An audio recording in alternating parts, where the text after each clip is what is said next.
Hi everyone, क्या हाल चाल है। I hope everyone is doing fine. Perfect. So अपना जो क्लास नंबर 1 था, ठीक है, that was close to 1 hour के आसपास। एंड ऑब्वियसली मेरा वहाँ पे टाइम को लेके एकदम भी इशू नहीं था, या जो भी टाइम लगेगा वी हैव टू गिव, खासकर एथिक्स के अंदर में। और क्वेश्चंस प्रैक्टिस तो बिल्कुल, क्योंकि तुम देखा आपने सिर्फ 10 क्वेश्चंस किए हैं and we have spend around an hour. मतलब हर एक क्वेश्चन के अंदर में ऑन एन एवरेज कितना, 6-7 मिनट तो दे रहे होंगे, रफली 5-6 मिनट के आसपास। तो एंड इट्स वेरी इंपॉर्टेंट कि जब आप घर पे भी स्टडी करो तो प्लीज क्वेश्चंस को टाइम दो, क्योंकि आप जितना बार भी नोट्स कर लो, मतलब बहुत ज्यादा वैल्यू एडिशन नहीं होगा until unless you apply the concepts in the questions. I hope आपने जो 10 क्वेश्चंस क्लास में करवाया है वो आपने एक बार एटलीस्ट रिवाइज कर लिया है, उसके बाद आप ये क्लास कर रहे हो। अगर आपने नहीं किया है, इट्स माई हम्बल रिक्वेस्ट कि प्लीज उसको एक बार रिवाइज कर लो आप, सो दैट जो आज वाला क्लास हो ना वो थोड़ा सा इजी हो। क्योंकि हर क्लास के अंदर में, हर एक क्वेश्चन के अंदर में उतना टाइम डिवोट नहीं कर पाएंगे, क्योंकि फिर क्लासेस बहुत ज्यादा लेंदी हो जाएगा। क्योंकि एक बार अगर मैं समझा रहा हूँ तो आई एम एज्यूमिंग कि आपको याद आ रहा है और आप इमीडिएटली नोट्स देख रहे हो, राइट। ऑब्वियसली जहाँ पे रिक्वायर्ड रहेगा I will give that sufficient amount of time. But जहाँ पे मेरे को लगेगा यार नहीं, इस क्वेश्चन में इजी है चीज, ये मैंने ऑलरेडी लास्ट क्लास डिस्कस कर लिया, तो obviously I will just touch upon, यार अपने ये चीज बात की है। इसलिए रिक्वेस्ट है कि जो फर्स्ट वाला क्लास है उसको थॉरोली करो क्वेश्चंस वाला, और उसके बाद ये वाला क्लास आप, ठीक है, चलिए स्टार्ट करते हैं। क्वेश्चन नंबर 11, तो 10 तक अपना हो चुका था। Question number 11, the mosaic theory holds that an analyst. सबसे पहला सर मोज़ेक थ्योरी था क्या, पहले तो ये याद करवा दीजिए, क्योंकि ये तो अपने लास्ट क्लास में नहीं याद की है, मतलब we have not revised this, right. जो सेकंड वाला था अपना standard, that was related to what, पहले याद करो। फर्स्ट वाला क्या था, knowledge professionalism. Second was integrity of capital market. सबसे पहला सर लॉ आता है, उसके बाद कैपिटल मार्केट, कैपिटल मार्केट उसके बाद क्लाइंट आता है, उसके बाद एम्प्लॉयर आता है। तो सेकंड वाला था अपना इंटीग्रिटी ऑफ कैपिटल मार्केट, उसके अंदर में दो स्टैंडर्ड था, कौन कौन सा था। एक था material non public information, second was market manipulation. पहला क्या था, मटेरियल नॉन पब्लिक इंफॉर्मेशन, कि सर इंफॉर्मेशन अगर मटेरियल है और नॉन पब्लिक भी है, अभी तक पब्लिक को पता नहीं लगा है, क्या उस पर आप ट्रेड कर सकते हो? बिल्कुल भी नहीं, not allowed.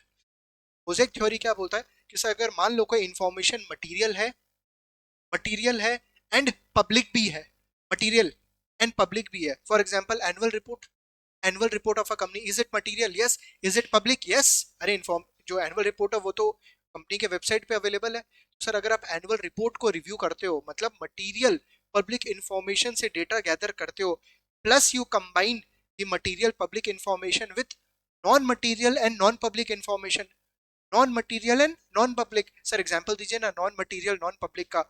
Non material non public का इंफॉर्मेशन कैन बी कि मान लो आपसे कोई कंपनी लेते हैं, फॉर एग्जांपल डाबर, ठीक है। डाबर का आप रिसर्च कर रहे हो, बेसिकली उसका एनुअल रिपोर्ट्स वगैरह रिव्यू कर रहे हो, तो that is again a public and material and public information. Yes. आप सोच रहे हो उस पर बाई रिकमेंडेशन देने का, आप सोच रहे हो बाई रिकमेंडेशन देने का।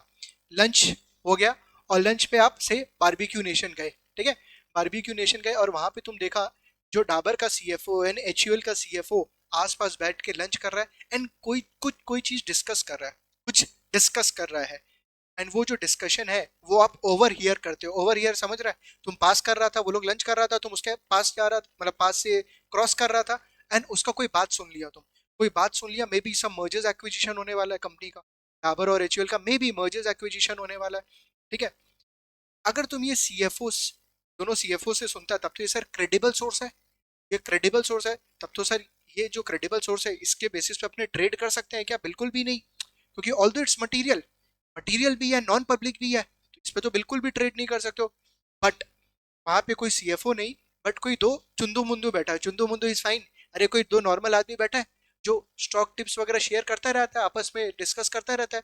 वो लोग आपस में डिस्कस कर रहा था, यार देखना इस कंपनी का एक्विजिशन होने वाला है, कोई दूसरा कंपनी फॉर एग्जांपल डाबर का एचयूएल के साथ एक्विजिशन होने वाला है। ये क्या क्रेडिबल सोर्स है या बेस्ड ऑन रूमर्स है? इट्स बेस्ड ऑन रूमर्स, कि तुम कोई क्रेडिबल पर्सन से नहीं सुना, कोई चुंदू मुंदू से सुना, जो कि मतलब ठीक है नॉर्मल ट्रेडिंग वगैरह करता है, इन्वेस्टमेंट करता है, so that's not a credible source, right. So whether that is material, no, it's non-material. Whether that is public or non-public, that is non-public. मतलब आपके लिए तो नॉन पब्लिक है दैट वे। सर अगर अपने कोई रूमर्स के बेस पे प्लस कोई मटेरियल नॉन पब्लिक अपना रिसर्च के बेस पे ट्रेड लेते हैं, so that is not a violation, that is actually a mosaic theory. Mosaic theory यही बोलता है कि sir we need to combine public material public information with non material and non public information. चीज समझ में आ रहा है आपको? उसको अपने क्या बोलते हैं, मोज़ेक थ्योरी। तो mosaic theory holds that an analyst violates the code and standard if the analyst fails to have knowledge of and comply with the applicable law। पूरा नॉलेज नहीं है और एप्लीकेबल लॉ, वो तो नॉलेज ऑफ द लॉ हो गया, गलत। Knowledge of the law हो गया, प्रोफेशनलिज्म फर्स्ट वाला वायलेट होगा, wrong. Can use material public information, बोला can use material public information मतलब annual report, and non material and non public information that is चुंतु मुंदु वाला based on rumours in the analyst's analysis, yes he can use that, so that's a mosaic theory, option number B is correct। option number C, should use all available and relevant information in support of an investment recommendation, वो mosaic theory नहीं हुआ, option number B is correct। Question number 12, क्या नाम है इसका, Jurgen is a portfolio manager, is a portfolio manager. मेरे को ये करण अर्जुन का वो याद आ गया, दुर्जन ठीक है। Jurgen is a portfolio manager, one of her firms client has told, एक सेकंड मैं थोड़ा दुर्जन में ज्यादा बह गया इसलिए आई मिस दैट। बोला जुर्जन कौन है, पोर्टफोलियो मैनेजर है, याद है लास्ट क्लास में अपने डिस्कस कर लिए थे, analyst, research analyst, portfolio manager, trader, hierarchy नहीं है ये, थ्री टाइप ऑफ पर्सन के बारे में बोल रहा हूँ, designation sort of. Portfolio manager जो पैसा मैनेज कर रहा है based on R R T T L L U, client का सुटेबिलिटी को देख के क्लाइंट को रिकमेंड कर रहा है stock. One of her firms client, बोला उसका जो क्लाइंट है, हैज टोल्ड जुर्जन, क्लाइंट बोल रहा है जुर्जन को, that he will compensate her beyond the compensation provided by her firm. चीज समझ में आई क्या होगा, तुम पोर्टफोलियो मैनेजर है, बोला जो तुमको सैलरी मिल रहा है ना अपना कंपनी से, उसके अलावा अंदर दी टेबल मैं आपको और कॉम्पनसेशन दे सकता हूँ on the basis of the capital appreciation of his portfolio each year। It's very easy, एकदम इंडिया के कॉन्टेक्स्ट में तो तुम समझ ही रहा होगा कि सर अपना जो एम्प्लॉयर है उससे तो पैसा ले रहे हैं, उससे तो फिक्स जाना है, और क्लाइंट को भी बोल दिया हाँ भाई कैपिटल अप्रिशिएट होगा तो पैसा दे देना, वो बोल दिया हाँ भाई अप्रिशिएट होगा तो हम आपको एक्स्ट्रा दे देंगे। इशू क्या चीज का है यहाँ पे, ड्यूटीज टुवर्ड्स दी एम्प्लॉयर, याद है ड्यूटीज टुवर्ड्स द एम्प्लॉयर क्या था, तीन सब स्टैंडर्ड था, कौन कौन सा, लॉयल्टी, सेकंड क्या था, एडिशनल कॉम्पनसेशन, कि सर अगर मेरे को कोई एडिशनल कॉम्पनसेशन मिल रहा है ना कहीं से भी, I should get written permission from my employer and all the other parties. Sir मेरे को एम्प्लॉयर से क्या रिटर्न परमिशन रिक्वायर्ड है, अगर मेरे को कोई एडिशनल कॉम्पनसेशन एम्प्लॉयमेंट में मिल रहा है, क्या इसको एडिशनल कॉम्पनसेशन मिल रहा है, यस। क्या उसको सर अपने एम्प्लॉयर से परमिशन लेना चाहिए, बिल्कुल लेना चाहिए, बिल्कुल, एंड वो भी लिखित रूप में, return permission is required, is it fine. Jurgen should turn down the additional compensation because it will result in conflict with the interest of other clients account, बोला कि वो नहीं ले, turn down the additional compensation because it will create undue pressure on her to achieve strong short term performance, बोला फालतू का pressure लेगा वो, उसको एडिशनल कॉम्पनसेशन को वो इग्नोर कर दे बिकॉज फालतू का उसके ऊपर प्रेशर हो जाएगा कि यार उसको अल्फा जनरेट करना है क्लाइंट के लिए।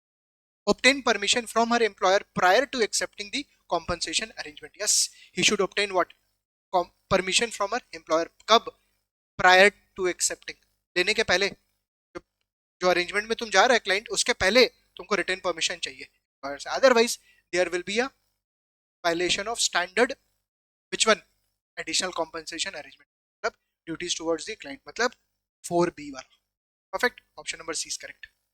नेक्स्ट क्वेश्चन नंबर 13 देख लो, साइज देखो, सर पढ़ना है बिल्कुल पढ़ेंगे, साथ में पढ़ेंगे, स्टार्ट करते हैं। क्वेश्चन नंबर 13, सर इतना बड़ा क्वेश्चन आता है क्या, अरे आ सकता है यार, एंड तुम अब अगर अभी स्किप करेगा तो लेवल 2 लेवल 3 में क्या होगा, लेवल 2 लेवल 3 में तो आइटम सेट होने वाला है, अभी से थोड़ा सा हैबिट बिल्ड करना स्टार्ट करो। One of the discretionary accounts managed by, क्या नाम है, Farnsworth is the Jones corporation employee profit sharing plan, बोला कि सर फेंसवर्थ कौन है, पोर्टफोलियो मैनेजर होगा या इन्वेस्टमेंट एडवाइजर होगा, उसका क्लाइंट है, क्लाइंट का नाम क्या है, जोन्स कॉर्पोरेशन, और वो क्या है, employee profit sharing plan plan manage करता है। तो एक सेकंड, सर मेरे लिए यहाँ पे क्लाइंट कौन होगा एक्चुअली, मेरा बेनिफिशियरीज मतलब एज अ पोर्टफोलियो मैनेजर मेरा ऑब्जेक्टिव फायदा दिलाना किसको है, एम्प्लॉय को, एम्प्लॉय प्रॉफिट शेयरिंग प्लान, ये समझ में आ रहा है, मेरा ऑब्जेक्टिव जोन्स को नहीं, क्योंकि अल्टीमेटली सर जोन्स तो माध्यम है, अल्टीमेटली एम्प्लॉय को मेन मेरे को फायदा दिलाना है। जोन्स द कंपनी प्रेसिडेंट, अच्छा कंपनी का प्रेसिडेंट का नाम ही जोन्स है, वो अपने कंपनी के नाम से जोन्स कॉर्पोरेशन रख लिया। Recently asked Farnsworth to vote the shares in the profit sharing plan, पूरा ये जो प्रेसिडेंट है ना कंपनी का, जो प्रेसिडेंट है जोन्स, वो फैंसवर्थ को मतलब पोर्टफोलियो मैनेजर को बोला है वोट करने के लिए, प्रॉक्सी वोटिंग, कि अगर क्लाइंट अवेलेबल मतलब जो बेसिकली जो फर्दर बेनिफिशियरीज है एम्प्लॉइज वो लोग अवेलेबल नहीं है तो तुम एज अ प्रॉक्सी उनके बिहाफ में क्या वोट कर दो to vote the shares in the profit sharing plan in favour of the slate of directors nominated by Jones corporation and against the director sponsored by a dissident stock holder group. हो रहा है कि यार हम लोग जो directors को nominate कर रहे हैं प्लीज उसको वोट कर दे एंड उसके अगेंस्ट में कोई शेयर होल्डर ग्रुप होगा उसके अगेंस्ट में तुम वोट कर director sponsored by a dissident मतलब वो जो एक्सटर्नल स्टेक होल्डर्स ग्रुप है ना उसको आने मत दे मतलब कंपनी का हॉस्टाइल टेक ओवर नहीं होना चाहिए तुम please as a proxy voter तुम मेरे फेवर में वोट कर मेरे कंपनी के फेवर में वोट स्टोरी क्लियर है।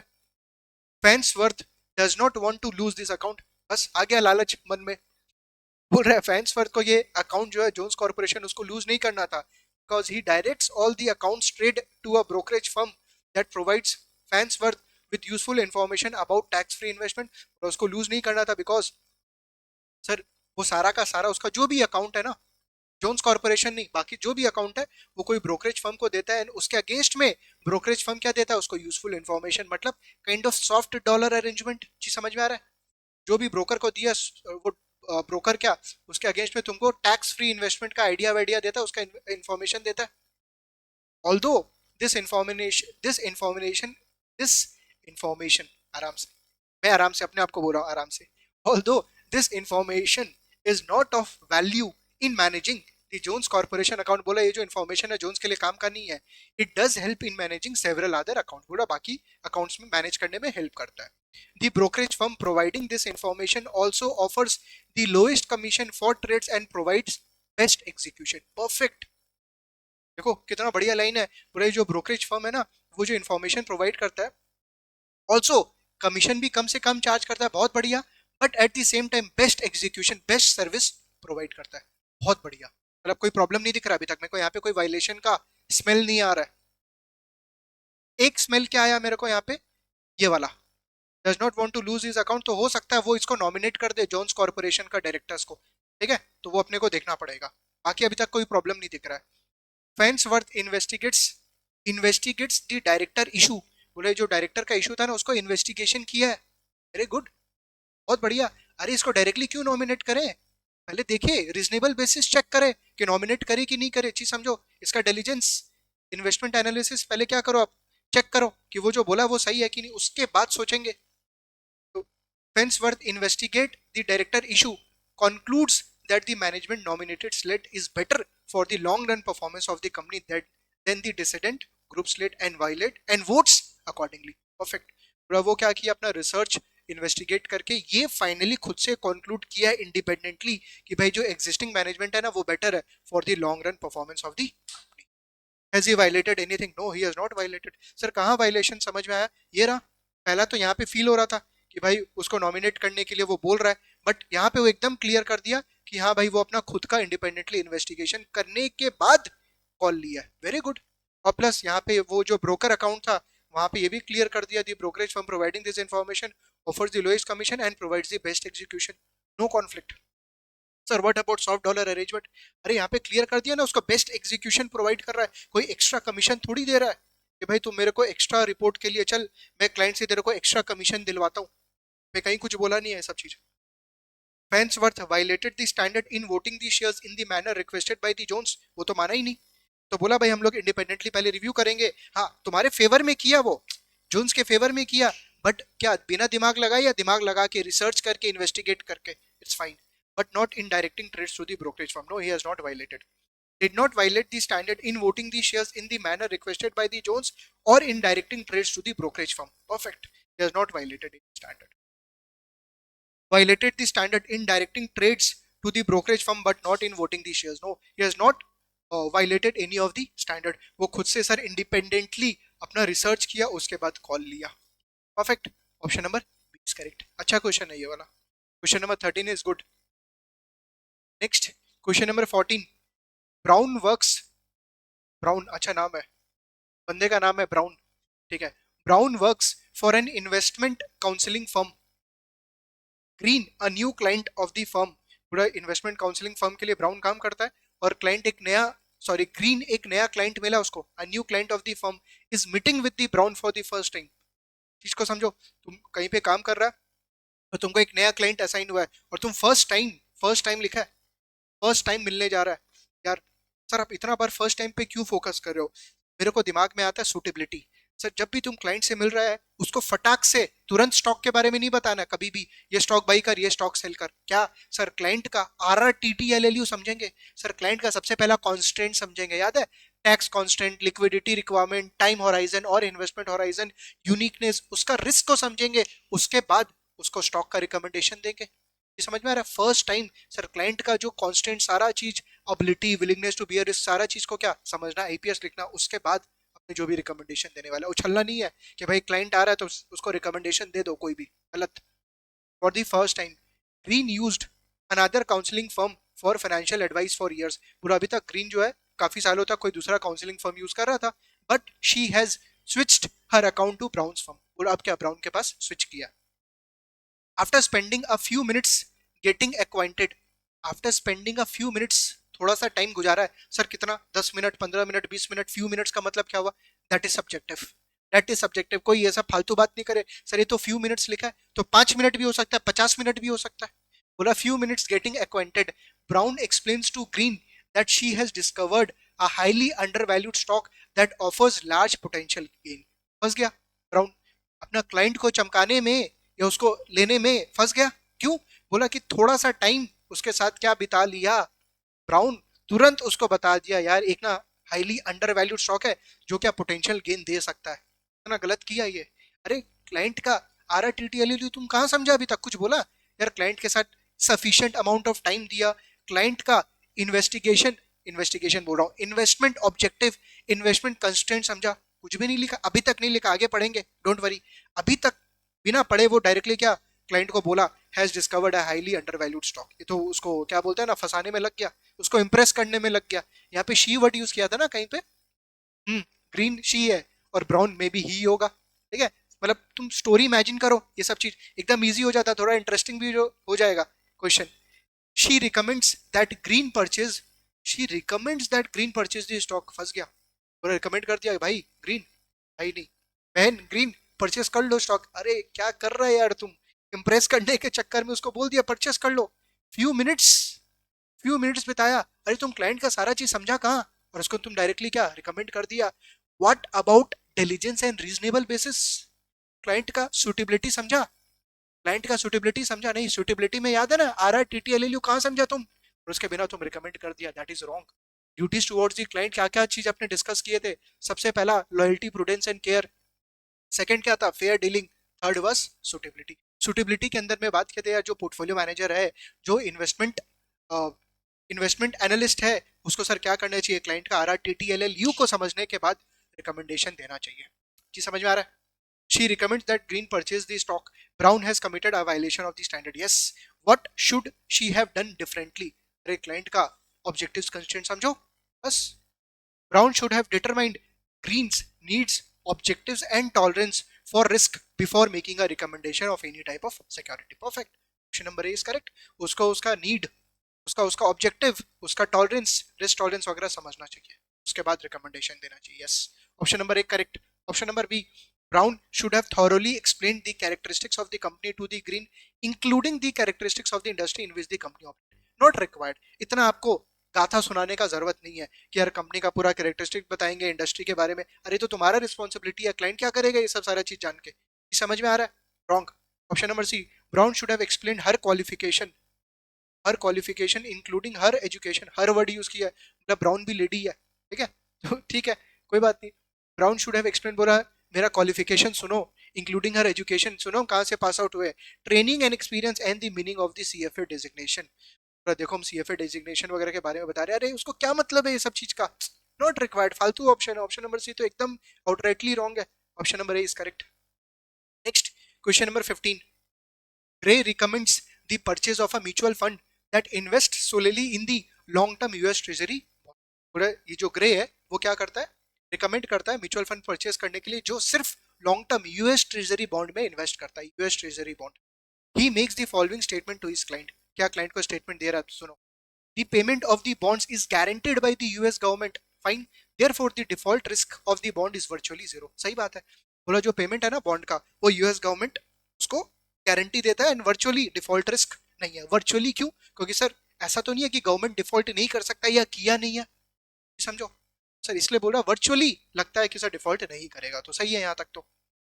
Second, if you invest in the mutual fund, बोला अगर तू म्यूचुअल फंड में इन्वेस्ट करता है, you will earn a 10% rate of return each year for the next several years based on the historical performance of the market. बोला अगर तू mutual fund में करता, तुमको पक्का you will earn, you may नहीं बोला, यू विल श्योर श्योर तुम 10% तो अर्न करेगा ही हर साल next several years based on historical performance.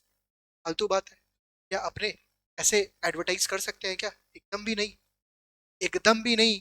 Sir कहाँ पे पढ़े हुए ये? सबसे पहला क्या था? Standard professionalism. वहां पे आया था मिस रिप्रेजेंटेशन। तो तुम कोई को कभी भी गारंटी नहीं दे सकता है यार तुम मेरे को पैसा दिया, हम तुमको श्योर श्योर 10% तो रिटर्न अर्न करके दिखाएंगे ही। एकदम गलत है ये वाला चीज। तो फर्स्ट वाला तो कोई प्रॉब्लम नहीं है, सेकंड वाला मेरे को गड़बड़ लग रहा है। क्वेश्चन क्या पूछा है? Did Gray statement violate this CFA institute code and standard? Yes, neither statement violated, wrong, only statement 1 has violated, only statement 2, only statement number 2 has violated. कौन सा? Misrepresentation. ठीक है, मिस रिप्रेजेंटेशन वाला ये, मतलब मिस रिप्रेजेंट कर रहा है, कोई को तुम गारंटी नहीं दे सकता है, should not give a guarantee. Next question number 16, Enderb, Enderb a portfolio manager और XYZ इन्वेस्टमेंट मैनेजमेंट कंपनी। आराम से, ये पोर्टफोलियो मैनेजर है, ट्रेडर भी नहीं है, ब्रोकर भी नहीं है, रिसर्च एनालिस्ट भी नहीं है। समझ में आ रहा है कैसे आपको हाईलाइट करना है, मतलब दिमाग में कैसे सोचना है, कैसे फोकस करना है चीजों पे। सर पोर्टफोलियो मैनेजर है मतलब क्लाइंट का इसको सुटेबिलिटी देखना चाहिए बिफोर रिकमेंडेशन, जैसे यहाँ पे था ना investment counselling firm and all. ठीक है, तो Ender a portfolio manager for XYZ investment management company, a registered investment organization that advises investment firms and private accounts, was promoted to that position in 3 years। पूरा story buildup कर दिया, बोला registered firm है और इसको अभी promotion मिला है। ठीक है, मिला तो अपने क्या करें? बेट्स, बेट्स हर सुपरवाइजर, बेट्स कौन है? सुपरवाइजर है किसका? एंडर्ब का। ठीक है, तो देखो ये जो नाम है ना ऑब्वियसली हेवी है, तो थोड़ा सा इसको बैठाओ कि सर एंडर्ब कौन है? पोर्टफोलियो मैनेजर, उसका बॉस कौन है? बेट्स। ठीक है, Bates, her supervisor, is responsible for reviewing Endum's portfolio account transactions and her required monthly reports of personal stock transaction। बोला जो सुपरवाइजर है ना वो रिस्पॉन्सिबल है। आराम से, ये जो वर्ड आया रिस्पॉन्सिबल है, कौन सा स्टैंडर्ड याद आ रहा है आपको? आप बताओ। ड्यूटीज टुवर्ड्स एम्प्लॉयर में अपने डिस्कस किए थे, जो फोर्थ वाला स्टैंडर्ड था ड्यूटीज टुवर्ड्स एम्प्लॉयर में क्या डिस्कस किए थे? Sir loyalty, additional compensation. Third क्या था? Responsibility of supervisor, responsibility of supervisor, वही फील आ रहा है मेरे को। Bates, her supervisor, is responsible for reviewing Ender's portfolio account transaction and her required monthly report for personal stock transaction। याद है last class में अपने डिस्कस किए थे पर्सनल स्टॉक ट्रांजैक्शंस, वो रिव्यू करना चाहिए उसको। He is responsible. Ender has been using Jonelli, a broker, almost exclusively for brokerage transaction for the portfolio account। पूरा एक्सक्लूसिवली ये जो ब्रोकर है जोनेली उसको यूज करता है। ठीक है, फॉर सिक्योरिटीज, सर क्यों यूज कर रहा है? अरे उसको बेस्ट एग्जीक्यूशन दे रहा होगा, क्या प्रॉब्लम है? अनटिल अनलेस उसको अगर खुद का फायदा नहीं दे रहा है देन इट्स फाइन। मतलब ये जो है ना एंडर जो भी है, अगर इसको खुद को उससे फायदा नहीं हो रहा तब तक फाइन। क्लाइंट है, क्लाइंट के लिए लेना है भाई फायदा प्लीज, हाँ पहले क्लाइंट के लिए उसके बाद खुद के लिए। For securities in which Jonelli's firms makes a market, Jonelli has been giving Ender lower prices for personal purchases and higher prices for personal sales than Jonelli gives to Ender's portfolio account and other investor। बस बदमाशी start. पूरा जोनेली से क्यों करवा रहा था पता? क्योंकि उसको लोअर प्राइस दे रहा था उसका खुद का पर्सनल अकाउंट के लिए एज कंपेयर टू क्लाइंट का अकाउंट के लिए। ये समझ में आ रहा है? तो ये तो एकदम क्लियर कट गड़बड़ हो रहा है। सर कहाँ पे? Sir duties towards the client में अपने क्या डिस्कस किए थे? Loyalty, prudence and care. Loyalty, prudence and care की सर सबसे पहला फायदा किसको होना चाहिए था? क्लाइंट। तो खुद का फायदा में लगा हुआ है। ठीक है, एन, अच्छा, Ender has been filing monthly reports with Bates only for those month in which she had no personal transaction which is about every fourth month. पूरा कि वो जो रिपोर्ट फाइल करता है ना बेट्स को, सिर्फ उसी महीना का करता है जहां पे उसका पर्सनल ट्रांजैक्शन नहीं हुआ, विच is about every fourth month. Wrong sir, उसको तो यहाँ पे बोला ना is responsible for and required monthly report, monthly report करना चाहिए था, मंथली रिपोर्ट करना चाहिए था। और वो तो क्या एवरी 4 मंथ में कर रहा है, अरे तो फिर ये बेट्स क्या कर रहा है, उसका क्या रिस्पॉन्सिबिलिटी हुआ? सर बेट का तो रिस्पॉन्सिबिलिटी है कि सर जो भी कंपनी का पॉलिसी है उसको इन्फोर्स करे, उसको इन्फोर्स करे। वो ये नहीं बोल सकता यार पॉलिसी बन गया अब मेरा रिस्पॉन्सिबिलिटी खत्म। As a supervisor you have a responsibility to enforce. Enforce करने के बावजूद अगर कोई नहीं माना तो इट्स फाइन, है ना, आप हाथ उठा दो, लेकिन तुम इन्फोर्स करना तो तुम्हारा रिस्पॉन्सिबिलिटी है। वो बोल रहा है उसको वो करता ही नहीं है, मतलब 4th मंथ में, एवरी 4th मंथ में रिपोर्ट भेजते हैं। तो भाई ये क्या कर रहा है, बिट्स क्या कर रहा है? तो यहाँ पे तो क्लियर कट बिट्स भी घपला कर रहा है, मतलब as a responsibility of supervisor पूरा निभा नहीं रहा है अपना responsibility. Which of the following is most likely to be a violation of the code and standard? पूरा गड़बड़ है। पहला तो यहाँ पे जो एंडर है वो खुद का अकाउंट में मजा ले रहा है लोअर प्राइस में, तो ये तो क्लियर कट समझ में आ गया। Sir duties toward the client, loyalty, prudence and care का धज्जी उड़ा दिया। सेकंड, सेकंड कहाँ गया, responsibility of supervisor, responsibility of supervisor Bates breach कर रहा है यहाँ पे। क्वेश्चन क्या पूछा है, which of the following is most likely to be a violation of the code and standard? अच्छा हाँ, मिसकंडक्ट भी है यहाँ पे, मिसकंडक्ट। मिसकंडक्ट याद है लास्ट क्लास में, पर्सनल ट्रांजैक्शन अपना दिखा नहीं रहा उसको, दे नहीं रहा है सारा चीज, ठीक है। तो दैट इज ऑल्सो, मतलब यहाँ पे 3 चीज का ब्रीच हो रहा है, 3 स्टैंडर्ड का। कौन कौन सा?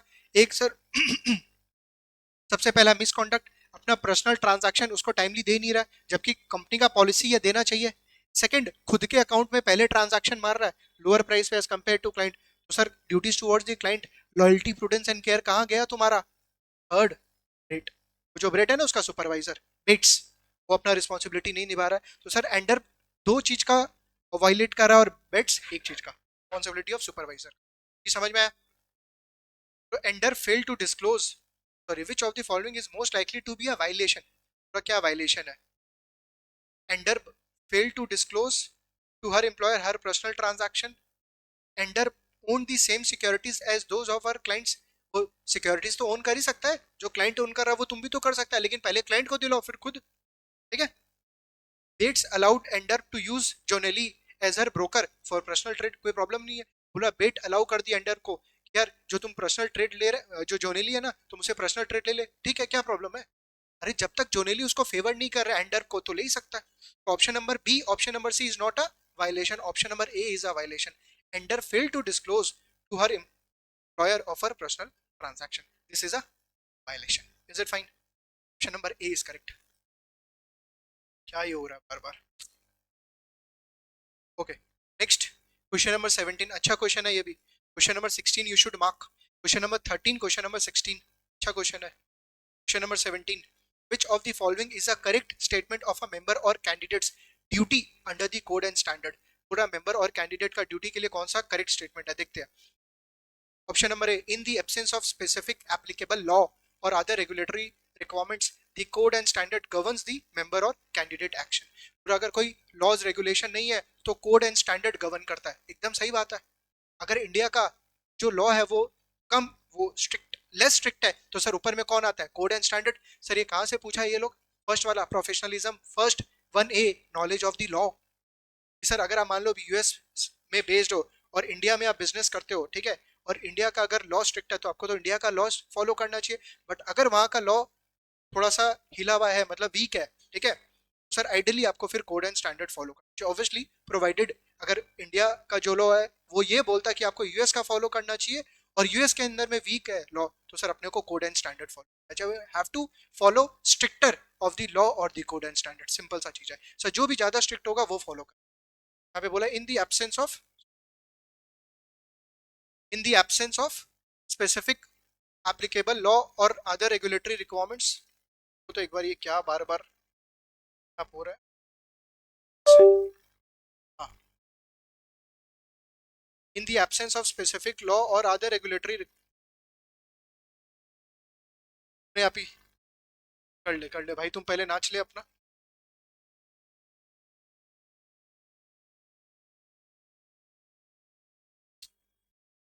ऐसा लग रहा है कि कोई और ऑपरेट कर रहा है laptop. In the absence of specific law और other regulatory requirement,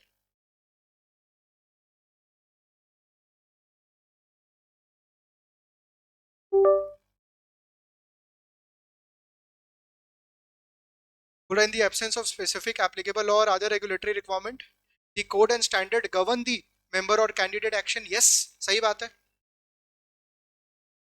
there is some issue. एक बार ये क्वेश्चन कर लेते हैं, उसके बाद मैं स्टॉप करता हूँ एक बार। हाँ, क्वेश्चन नंबर 17 के बाद। A member or candidate is required to comply only the applicable law, rules or regulation, even though the code and standard may impose a higher degree of responsibility or a higher duty is required to comply only with applicable local laws and regulation, even though code and standard strict है। बोला कि code and standard strict है और applicable law weak है, तो sir अपने को तब भी applicable law follow करना चाहिए। wrong, तो code and standard follow करना चाहिए। Option number B is wrong. Option number C, a member or candidate who trade securities in securities market where no applicable laws or stock exchange rules regulate। तुम ऐसे जगह पे securities trade कर रहा जहाँ पे कोई लोकल लॉज रेगुलेशन नहीं है, regulate the use of material non-public information may take investment action based on material non-public information। Since वहां पर लॉज है ही नहीं, तो तुम एक काम करना, मटेरियल नॉन पब्लिक इन्फॉर्मेशन मतलब इनसाइडर इन्फॉर्मेशन के बेस पे ट्रेड कर ले। एकदम रॉन्ग। अरे ऑल्दो लॉ नहीं है, बट लॉ के ऊपर कौन आ गया? स्ट्रिक्टर। लॉ के ऊपर में कौन आ गया? स्ट्रिक्टर। कोई हैक वैक कर लिया क्या?